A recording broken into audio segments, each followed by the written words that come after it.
নমস্কাৰ বন্ধু বান্ধৱীসকল, মই ধনদেৱ গোস্বামী পুনৰ আপোনালোকৰ ওচৰলৈ আহিছোঁ। জগতগুৰু শ্ৰীমন্ত শংকৰদেৱ, যাক সেই গুৰুজনাৰ সময়ৰ পৰা তাৰ পিছৰ পৰ্যায়ৰ পণ্ডিতসকলে সৃষ্টিকৰ্তা ভগৱানৰ অৱতাৰ বুলি কৈছিল। তাৰ আৰু এটা জ্বলন্ত উদাহৰণ তেখেতসকলে গুৰুচৰিতত উত্থাপন কৰি থৈ গৈছিল, তাক আজি মই ক'বলৈ ওলাইছোঁ। অৰ্থাৎ সেই ভূঞাসকলৰ লগতে গুৰুজনাই পানীপুখুৰী টেমনি জানলৈ যাবলৈ মন মেলিছিল, আৰু তাত কি ঘটিছিল সেই সম্বন্ধে মই আপোনালোকক আজি বিশ্লেষণ কৰিম। শুনি তেন্তে বোলে শুনা বিপ্ৰ মহাশয়, জগত তাৰণ তেন্তে দৈৱকী তনয়, উহিছ যে পালে চৰাচৰ নিৰন্তৰ, নুহিকে মনুষ্য এন্তে জগতৰ ঈশ্বৰ। গুৰু মহেন্দ্ৰ কন্দলীয়ে সপোনত দেখা সেই দিব্যপুৰুষগৰাকীয়ে তেতিয়া ক'লে, বোলে শুনা বিপ্ৰ প্ৰধান, এওঁৱেই শংকৰদেৱক দেখাই ক'বলৈ ধৰিলে যে এওঁৱেই জগতৰ ঈশ্বৰ, এই চৰাচৰ পৃথিৱীৰ এওঁৱেই স্বজন আৰু পালনকৰ্তা। এওঁ সাধাৰণ মানুহ নহয়, এওঁ এখেত জগতৰ ঈশ্বৰ।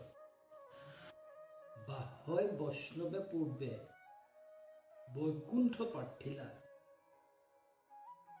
এহিহে কাৰণে হৰি ইবাৰ আহিলা, মোৰ ইষ্ট বন্ধু এন্তে দৈৱকী কুমাৰ,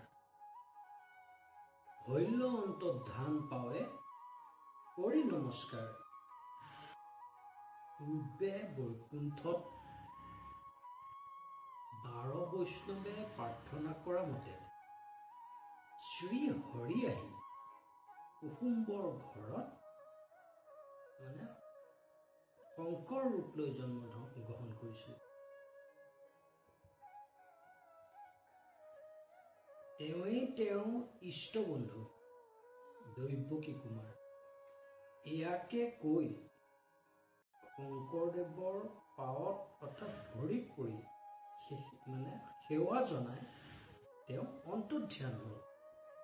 চেতন লোভিয়া বিপ্ৰ বহিলন্ত জাগি, শংকৰে গৃহক গৈলা বিদায়ক মাগি।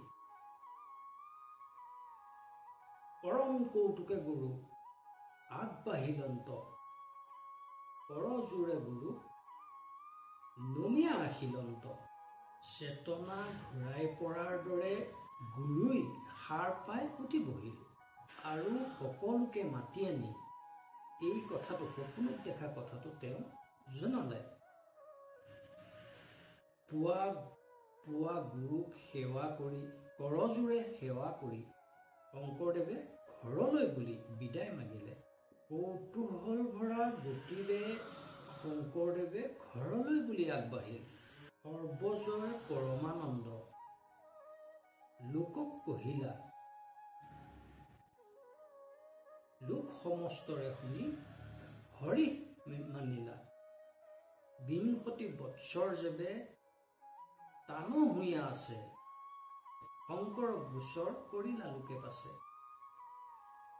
সৰ্বজয় পৰমানন্দৰ এই কথাখিনি শুনি সকলোকে কোৱাত সকলোৱে শুনি বৰ আনন্দ পালে। যেতিয়া শংকৰদেৱৰ 20 বছৰ চলি আছিল, তেতিয়া সকলো বৈষ্ণৱ ভকত বৈষ্ণৱ সকলোৱে আহি শংকৰদেৱক গোচৰ তৰিলেহি। 20 বছৰ বয়সত শংকৰদেৱক এই ৰাইজে বা ভক্তগণ ৰাইজে আহি কিনো গোচৰ দিলে, তাক আমি অকণমান আগলৈকে জানিবলৈ ইচ্ছা কৰোঁ। আহকচোন। শুনা ডেকা গিৰি তুমি আমাৰ বচন ইহাতো চলিবে আমাহাৰ নাহি মন টেম্বুৱানী লাগি যাওঁ কৰিয়া যতন শুনি শংকৰৰ ভৈল আনন্দিত মন বোলে ডেকাগিৰি বাপ আমাৰ কথা শুনক ইয়াত থাকিবলৈ আমাৰ মন নোযোৱা হৈছে মানে আমি টেম্বুৱানীলৈহে যাবলৈ ইচ্ছা কৰোঁ আপুনি এটা উপায় কৰি দিয়ক গোচৰ শুনি শংকৰদেৱ আনন্দিত হ'ল আৰু যাবলৈ মত দিলে আমাৰ আশ্ৰয় মন ঐত্য যায় বেপতি জানো তোৰা সবে যত্ন কৰিও সম্পত্তি এহি শুনি ভূঞাগণ শীঘ্ৰে জ্ঞান দিলা গণক জনক চেৰাই দেউৰা দেখিলা ভক্ত বৈষ্ণৱ অৰ্থাৎ আৰু লগতে সাধাৰণ ৰাইজৰ এনেধৰণে স্থান পৰিৱৰ্তনৰ কথা শুনি শংকৰদেৱ আনন্দিত হৈছিল কাৰণ তেওঁৰো টেম্বুৱানীলৈ যাবৰ মন আছে গতিকে তোমালোকে যাবলৈ প্ৰস্তুত কৰা এনেধৰণৰ শংকৰদেৱৰ মত পাই তেওঁলোকে অতি শীঘ্ৰে মানে সকলোকে সাজু কৰি তুলিলে তেওঁলোকে যাত্ৰা আৰম্ভ কৰিলে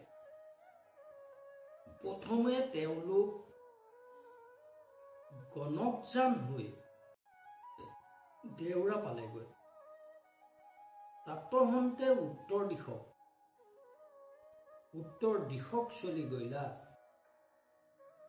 পৰৈ কাঠ চৰাই হাবি বিস্তৰ ভাঙিলা বিচাৰি ফুৰন্ত এক ভেঠি দেখিলা দেৱ শংকৰৰ আগে বুহাখা বুলিলা দেউৰাৰ পৰা উত্তৰ দিশলৈ তেওঁলোক গৈ থাকিল হাবি বননি কাটি চাফ চিকুণ কৰি তেওঁলোকে কৰৈ গছ এজোপাৰ ওচৰতে এটা ওখ ভেটি দেখা পালে এই কথাটো শংকৰদেৱে কোৱাৰ আগতে বুঢ়াখাই ক'লে তজু পিতা মহ এহিটো ভেটি বৰ হেন শুনি হাঁহিতাংক মাতিলা শংকৰ বাহ্য ভূঞাৰ ভেটি সত্য আছিল অন্ত বিভাগীয় তাৰতেবে অহিবুকু অন্ত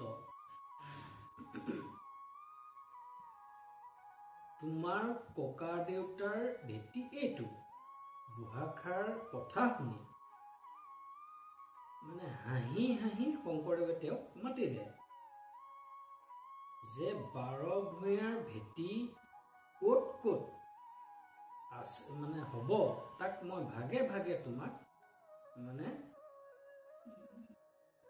কৈ দিম ভাগে ভাগে দেখাই দিম অগ্নি দিশে আছিল অন্ত ভূঞা 3 জন